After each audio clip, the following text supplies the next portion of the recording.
Team summer हिल के mathematics classes में आप सबों का बहुत बहुत स्वागत है। आज के क्लास में हम लोग जानेंगे क्षेत्रमिति के बारे में और क्षेत्रमिति से संबंधित 2 से 3 प्रश्न प्रत्येक वर्ष पूछे जाते हैं, प्रत्येक एग्जाम में पूछे जाते हैं सीटेट के। और ये काफ़ी इम्पोर्टेंट टॉपिक ऐसे भी होने वाला है और जो स्टूडेंट हमसे जुड़े हुए हैं और 8वीं कक्षा 9वीं कक्षा 10वीं कक्षा में पढ़ रहे हैं तो उनके लिए भी ये काफ़ी इम्पोर्टेंट टॉपिक होने वाला है, क्योंकि क्षेत्रमिति उन्हें भी पढ़ना है। दरअसल सीटेट का जो ये एग्ज़ाम होता है और इस एग्ज़ाम में जो क्षेत्रमिति से सवाल होते हैं वो 8वीं से लेकर के 10वीं तक की कक्षाओं में एनसीईआरटी के बुक्स में जो सवाल होते हैं उन्हीं सवालों पर आधारित होते हैं। कुछ भी विशेष नहीं होता है, थोड़ा सा घुमावदार होता है, थोड़ा सा जो इसका प्रोसेस है वो थोड़ा सा लॉन्ग होता है और बेसिक प्रोसेस के आधार पर ही ये सवाल हल होते हैं, है ना। बहुत ही कम शॉर्टकट का इस्तेमाल होता है सीटेट के मैथमेटिक्स में, या कहें कि शॉर्टकट इसमें बहुत कम उपयोग में आते हैं, शॉर्ट ट्रिक्स बहुत कम उपयोग में आते हैं। तो सीटेट के मैथमेटिक्स में आप लोगों का स्पीड और एक्यूरेसी चेक होता है कि आप कितनी तेज़ी से और कितना सही सवालों को हल कर पाते हो। तो चलिए शुरू करेंगे आज की क्लास को हम लोग। और आज की क्लास में सबसे पहले एक नज़र डाल लेते हैं 2D और 3D आकृतियों के क्षेत्रफल, परिमाप एवं आयतन से संबंधित प्रमुख सूत्रों को। और इसके बाद हम लोग पिछले वर्ष में पूछे गए सवालों को आधार बना करके अपना प्रैक्टिस करेंगे, ताकि हमारा कॉन्सेप्ट क्लियर हो सके और हम ज़्यादा से ज़्यादा एक्यूरेसी और स्पीड के साथ सवालों को हल करना सीख सकें। आप लोगों को इससे संबंधित कोई क्वेरी हो, कोई सवाल हो तो आप हमें कमेंट बॉक्स में ज़रूर कमेंट करके पूछें। हमारा प्रयास होगा कि आपके सभी सवालों का जवाब दिया जाए, ठीक है। तो चलिए बढ़ते हैं आज के क्लास की ओर। तो आइए समझते हैं सबसे पहले त्रिभुज से संबंधित क्षेत्रफल को, क्योंकि क्षेत्रमिति का जो पहला पड़ाव है वो है त्रिभुज। त्रिभुज के बाद चतुर्भुज, चतुर्भुज के बाद त्रिविमीय आकृति में हम लोग बढ़ेंगे। तो धीरे धीरे पहले हम लोग एक नज़र फॉर्मूले को देख लेंगे, है ना। आप एक तरह से कह सकते हो कि ये जो टीचिंग मेथड है वो किस तरह का मेथड है, आगमनात्मक है या निगमनात्मक।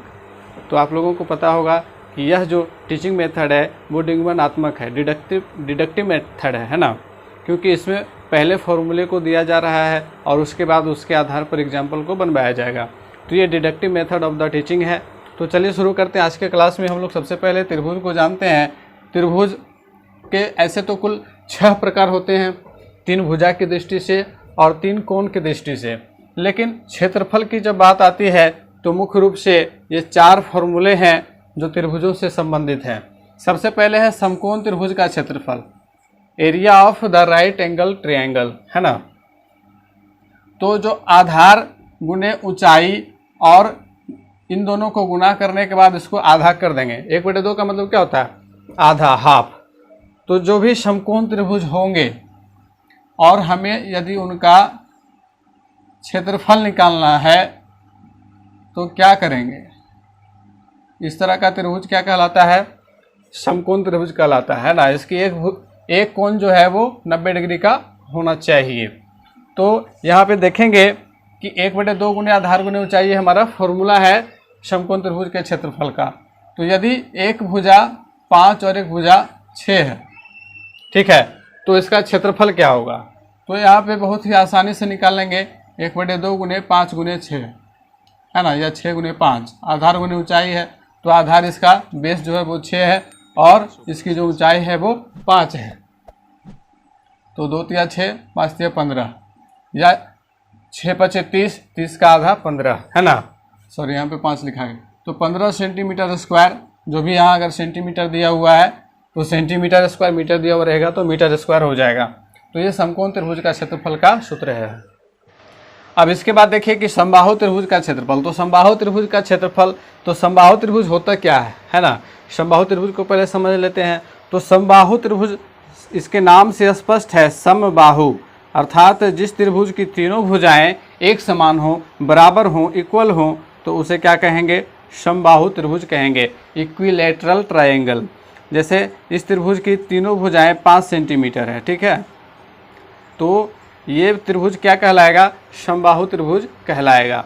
और समबाहु त्रिभुज का जो क्षेत्रफल होगा √3/4 इंटू भुजा स्क्वायर, ठीक है। भुजा यानी कि 5 सेंटीमीटर यहाँ पे दिया हुआ है ना।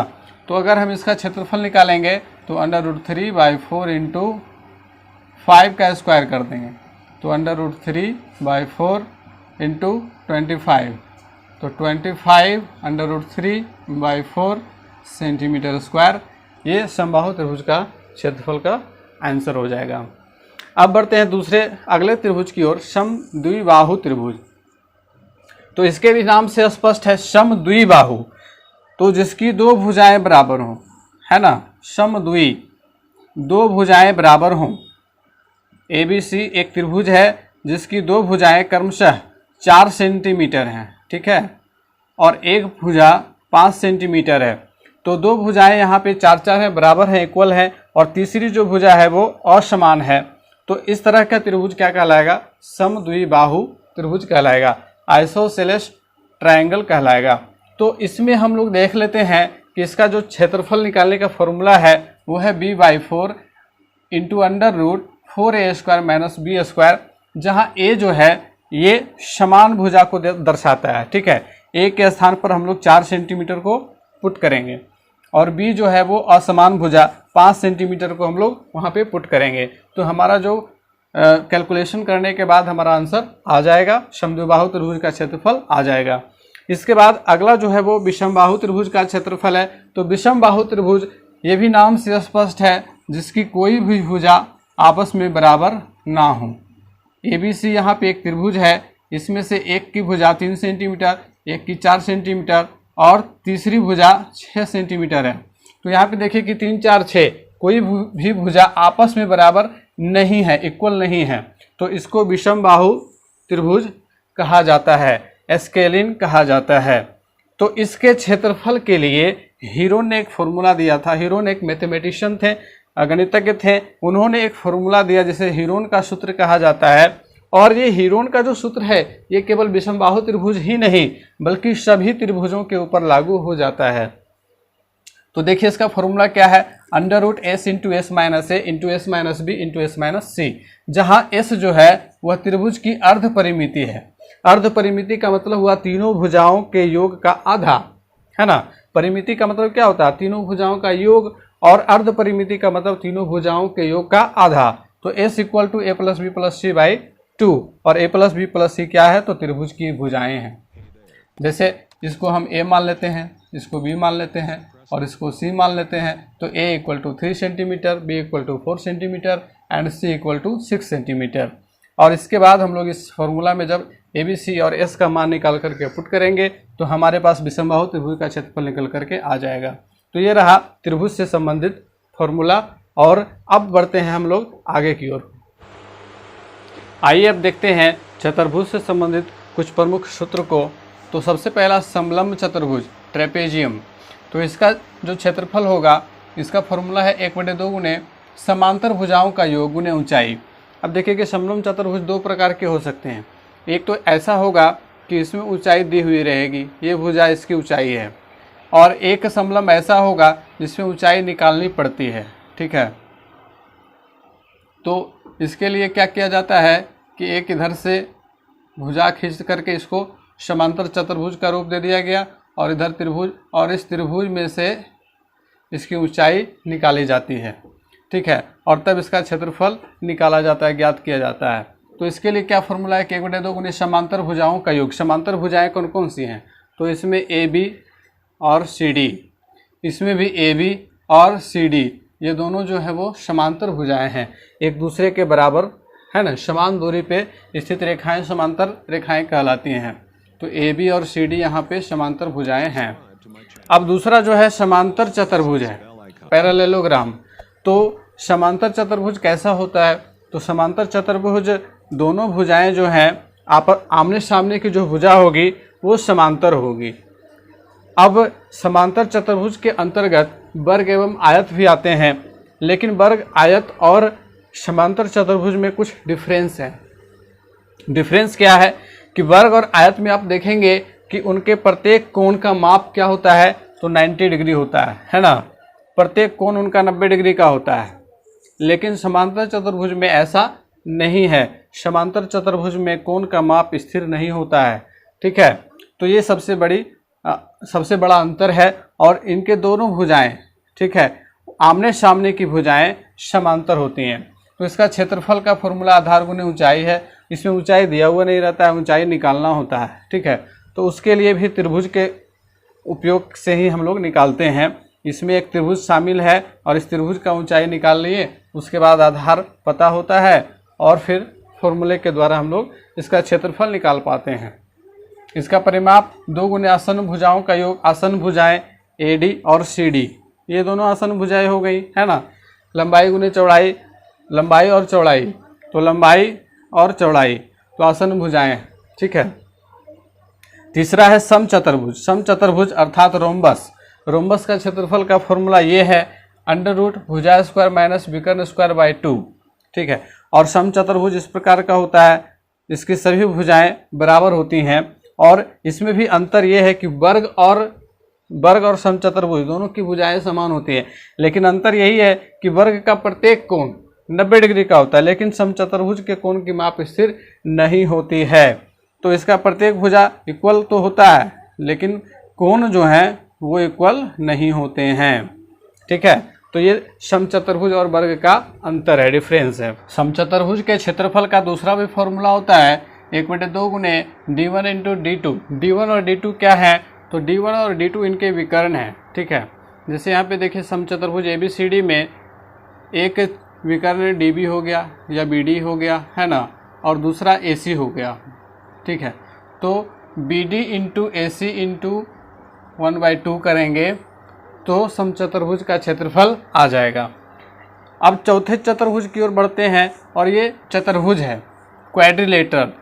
ये मतलब कि इसकी जो आकृति है वो केवल 4 भुजाओं से घिरी हुई है और अभी तक हम लोगों ने जितने चतुर्भुज को जाना, समचतुर्भुज, समांतर चतुर्भुज, समलंब चतुर्भुज, इन सब से अलग है, डिफरेंट है, ठीक है। इसको कह सकते हैं यह एक विषम आकृति है लेकिन चतुर्भुज है।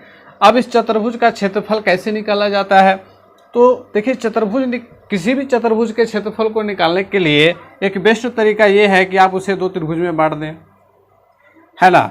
अभी जैसे कि ये इसका एक नामकरण कर देते हैं ABCD, और जब हम बीच से एक विकर्ण खींचते हैं तो यह चतुर्भुज 2 त्रिभुजों में बट जाता है, ABD और DBC, ठीक है।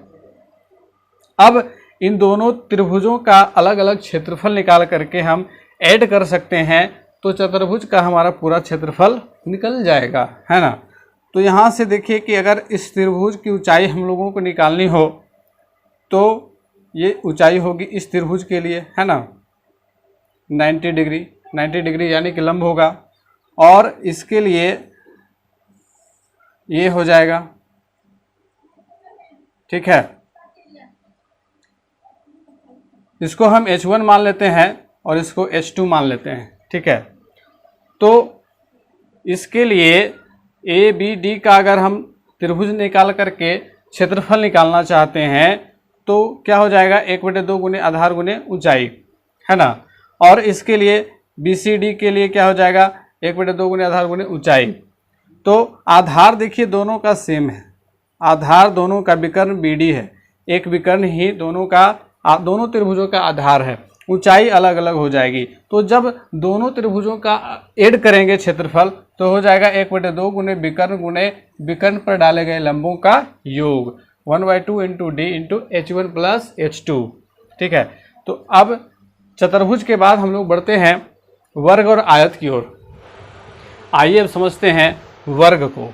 तो वर्ग की अंग्रेजी स्क्वायर होती है और वर्ग वह चतुर्भुज है, ऐसा चतुर्भुज है जो 4 बराबर भुजाओं से घिरा हुआ है और इसका जो प्रत्येक कोण है वो 90 डिग्री का होता है।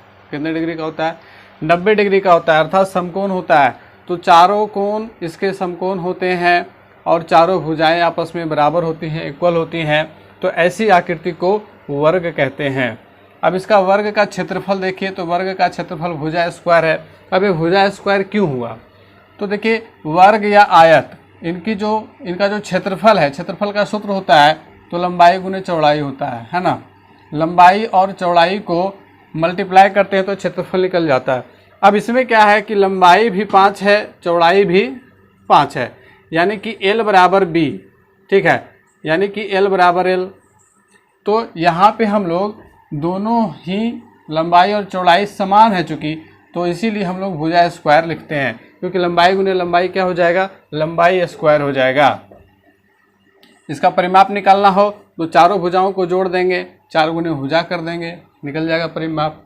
विकर्ण निकालना हो तो √2 गुने भुजा। विकर्ण क्या होता है, तो दो सामने कोण को मिलाने वाली रेखा विकर्ण होती है, ठीक है। तो एक वर्ग में 2 विकर्ण होंगे, एक वर्ग में कितने विकर्ण होंगे, 2 विकर्ण होंगे। और एक विकर्ण निकालने का फॉर्मूला √2 गुने भुजा होती है। जैसे इसकी अगर बात करें इस वर्ग की, तो इस वर्ग का परिमाप 4 गुने भुजा करेंगे तो 20 सेंटीमीटर, क्षेत्रफल 5 × 25 स्क्वायर, 25 सेंटीमीटर स्क्वायर। और एक विकर्ण निकालना हो तो √2 × 5 यानी कि 5√2 सेंटीमीटर हो जाएगा। अब इसमें एक चीज़ समझते हैं कि यदि वर्गाकार क्षेत्र के बाहर से, ठीक है, कोई वर्गाकार मैदान है और इस मैदान के बाहर से चारों ओर रास्ता है,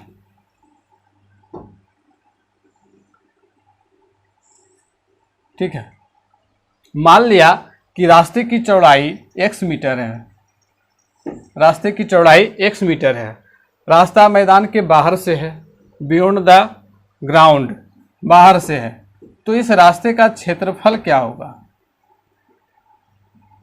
तो इसका बेसिक मेथड ये है कि पहले हम इस बड़े वाले बाहर का जो वर्ग बन रहा है ये बड़ा वर्ग है, और अंदर का जो वर्ग है ये छोटा वर्ग है ना।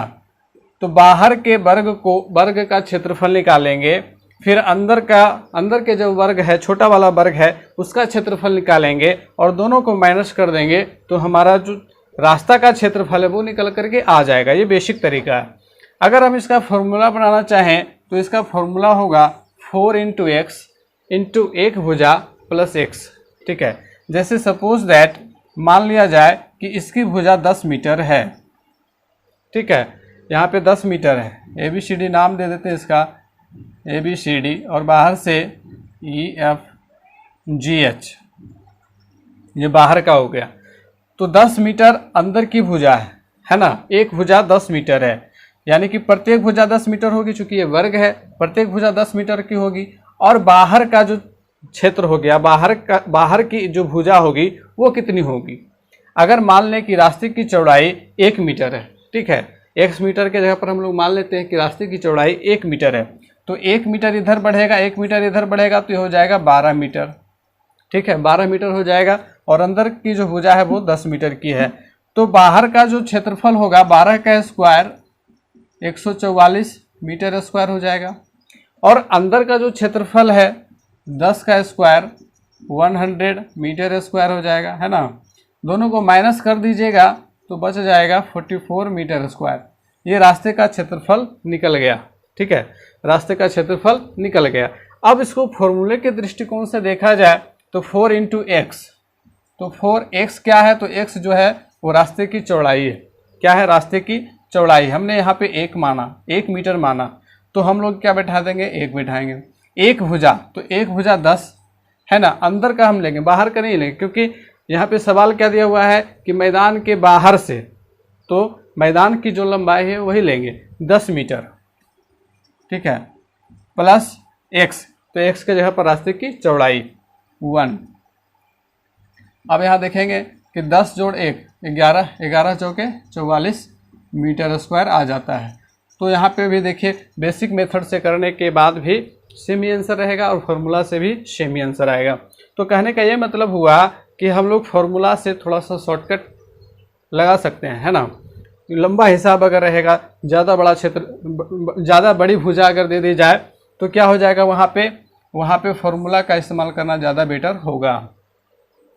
अब इसी में देख लें कि यदि वर्गाकार क्षेत्र के अंदर से, ठीक है, अभी हम लोगों ने देखा कि बाहर से रास्ता था, अब जब अंदर से रास्ता रहे, ठीक है, जैसे मान लिया जाए कि इसके अंदर से रास्ता है, बाहर से हो गया, अब अंदर से रास्ता है, और अंदर वाले रास्ते की चौड़ाई 2 मीटर है, ठीक है, अंदर वाले रास्ते की चौड़ाई 2 मीटर है, तो रास्ते का क्षेत्रफल क्या हो जाएगा।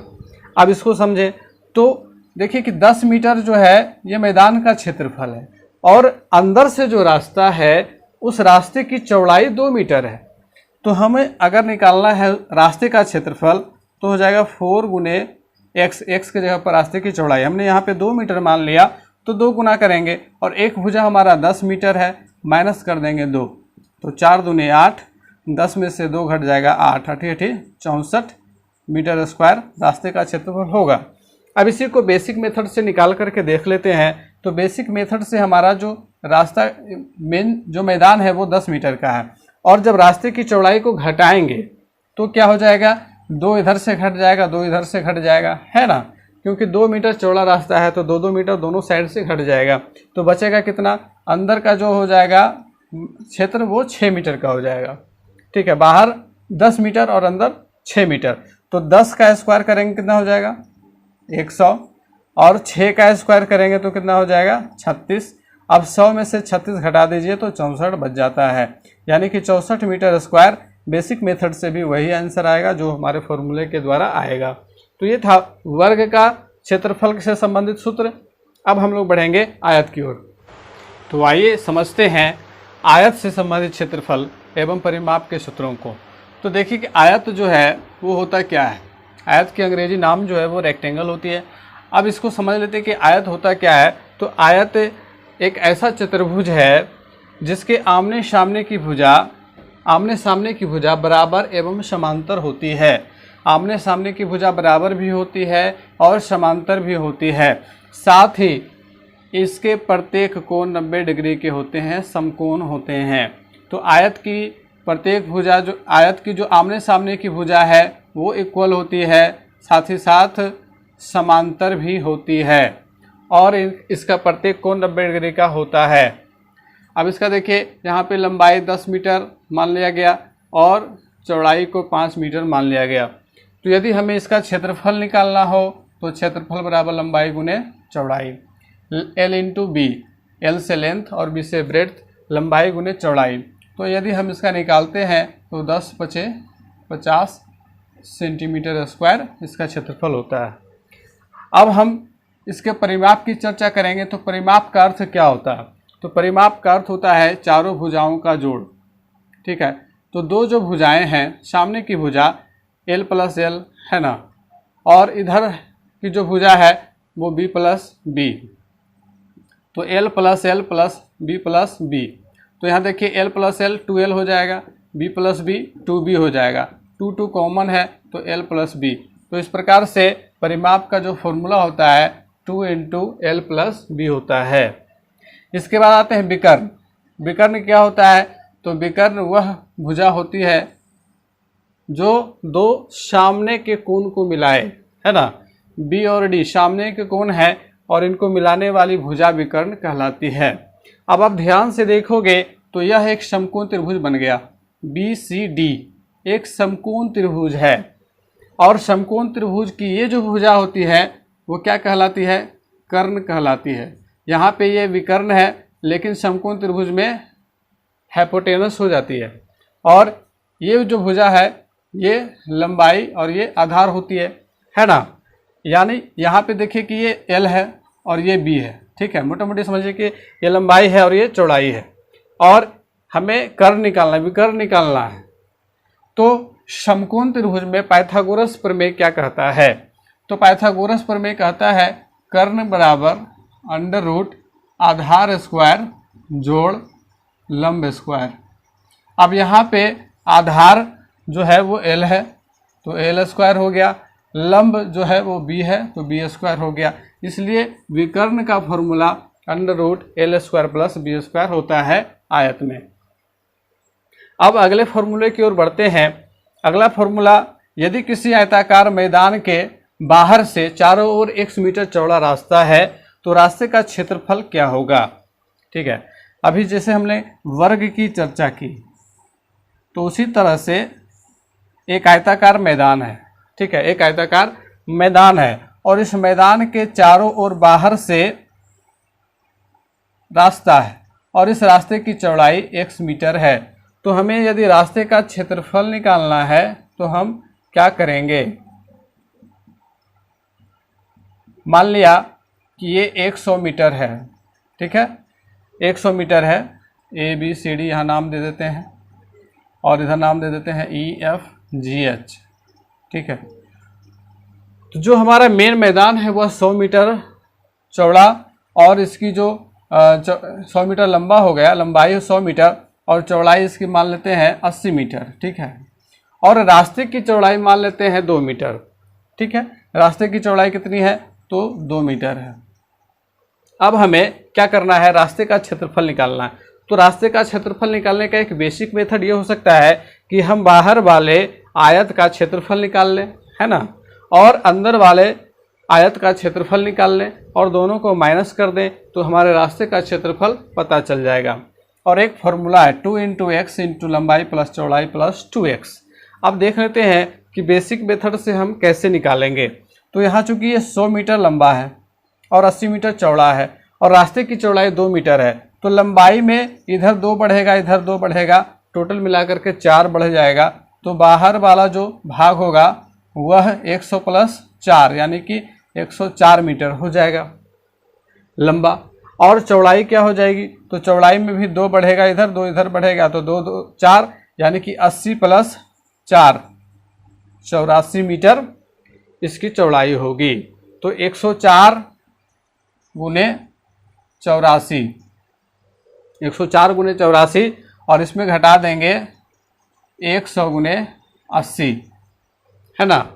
जो भी आएगा कैलकुलेट करके हम लोग उसको निकाल लेंगे और दोनों को माइनस कर लेंगे तो हमारा आंसर आ जाएगा। 104 × 84 करने पर कितना आएगा? तो 104 × 84 अगर करते हैं, पहले हम लोग 100 × 80 कर लें तो सबसे आसान हो जाएगा। 100 × 80 तो 8000 हो जाएगा, है ना। और इसमें क्या बढ़ गया? 4 इधर बढ़ गया, 4 इधर बढ़ गया, 4 चौक 16, गुना ही कर लेते हैं। 4 चौक 16, 416 हो गया, 8 चौके 32, 8 हो गया, 6 2 1 3 4 3 7, 8776। तो 8776 में 8000 घटा देंगे तो 36 है, 76 नहीं, 736 मीटर स्क्वायर रास्ते का क्षेत्रफल आ जाएगा, है ना। 8736 में से 8000 घट जाएगा तो 736 मीटर स्क्वायर रास्ते का क्षेत्रफल निकल गया। तो ये है बेसिक मेथड के ऊपर। अब देखिए फॉर्मूले के ऊपर आधारित, फॉर्मूला से क्या आता है? तो 2 गुने, यहाँ पे क्या है? रास्ते की चौड़ाई 2 है, लंबाई क्या है? 100, चौड़ाई क्या है? 80 + 2 × 2, 2 दूनी 4, 100 + 80 + 4 कितना हो जाएगा? 184, है ना। अब 184 × 4 करेंगे तो 4 चौके 16, बच जाएगा 1, 4 × 8 32, 32 1 33 और फिर बच जाएगा 1, 4 × 4 बाकी 3, 4 3 7, 736 मीटर स्क्वायर। तो हम देखते हैं कि फॉर्मूला से भी वही आंसर आता है जो बेसिक मेथड से आता है। अब देखिए कि अगला जो फॉर्मूला है कि यदि किसी आयताकार मैदान के अंदर से, है ना, अंदर से 1 मीटर चौड़ा रास्ता है तो रास्ते का क्षेत्रफल क्या होगा? तो 2 × x × लंबाई प्लस चौड़ाई माइनस 2x। यहाँ पे प्लस था, यहाँ पे माइनस हो जाएगा अगर रास्ता अंदर से है तो, ठीक है। बाकी बेसिक मेथड से भी इसी तरह से हम लोग निकालेंगे। उसमें क्या करेंगे? माइनस करेंगे। मान लीजिए कि 104 मीटर बाहरी मैदान है तो और रास्ते की चौड़ाई 2 मीटर है, तो अंदर वाले मैदान का जो लंबाई होगा वो 100 मीटर और चौड़ाई क्या हो जाएगा? 80 मीटर। तो फिर क्या करेंगे? 104 × 84 करेंगे, घटा देंगे 100 × 80 में, तो आंसर आ जाएगा 736। और जब हम यहाँ पे बैठाते हैं तो देखिए क्या होता है, 2 × 2 लंबाई हो जाएगा 104 जोड़ चौड़ाई, तो चौड़ाई 84 हो जाएगा, घटाओ 2 × 2, 2 दूनी 4, 104 + 84 188 हो जाएगा। 188 में से 4 घट जाएगा तो फिर 184 ही बचेगा और 184 × 4 736 ही आएगा, है ना। तो सेम है, थोड़ा सा यहाँ पे प्लस हो जाएगा बाहर से जब रास्ता रहेगा तो, और अंदर से रास्ता रहेगा तो माइनस हो जाएगा। तो ये था आयत से संबंधित कुछ प्रमुख सूत्र। अब हम लोग बढ़ेंगे 3D आकृतियों की ओर। तो चलिए 3D आकृतियों की ओर समझ लेते हैं कि 3D आकृतियों में कौन कौन सी आकृतियाँ होती हैं। इनमें मुख्य रूप से बेलन, शंकु, गोला, अर्धगोला, है ना। तो ये 3D आकृतियाँ होंगी। इनसे संबंधित भी फॉर्मूले को हम लोग देख लेते हैं। इसके बाद फिर हम लोग बढ़ेंगे मुख्य चैप्टर की ओर, अर्थात जहाँ हमारा प्रैक्टिस होगा।